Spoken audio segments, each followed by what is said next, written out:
शिवावतार आदि शंकराचार्य हिंदू धर्मर रक्षक अटंती। वेद वेदांतरे से जणे निपुण व्यक्तिविशेष थिले।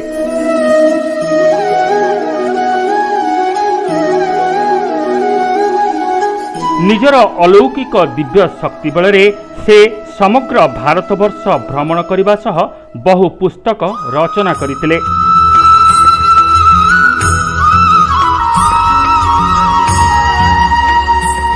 केवल एतिक नुहे, दीर्घ 2500 वर्ष तले श्रीक्षेत्र पुरी समेत द्वारका, श्रृंगेरी एवं बद्रिका आश्रम प्रतिष्ठा करथिले।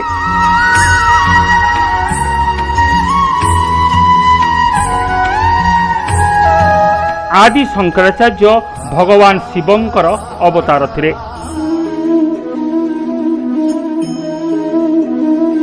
अद्वैत वेदांत को से साब्यस्त करने सह सनातन धर्मर सुरक्षा पाई निष्ठार सह कार्य करथिले।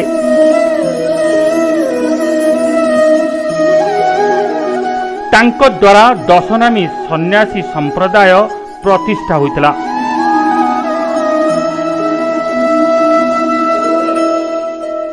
ब्रह्म सत्य जगत मिथ्या और जीव ब्रह्म अभेद बोली तांको बाणी रे कहा जायछि।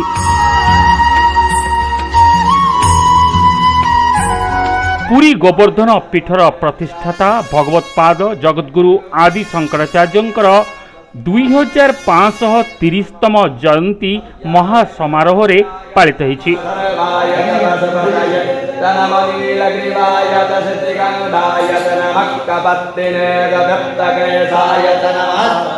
प्रथमे आदि शंकराचार्य को महाभिषेक, बेश, आरती, वरुण पूजा, संकल्प, मातृपूजा, ग्रह पूजन करा जायतिला। एहा परे होम यज्ञ सह पुष्पांजलि प्रदान करा जायतिला।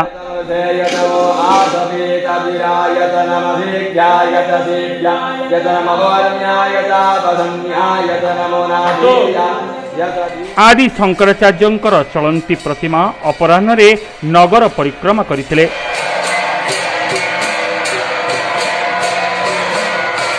एथिरे शताधिक साधु सन्त, मठाधीश, भक्त मंडली, वेद विद्यार्थी, षोलशासन ब्राह्मण, मुक्तिमंडप पंडित एवं जागा आखेड़ार कर्मकर्ता माने अंशग्रहण करथिले।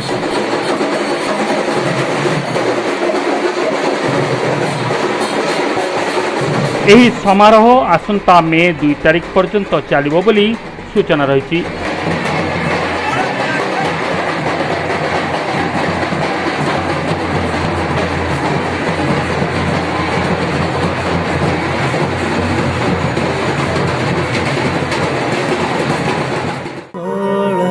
ठाकुर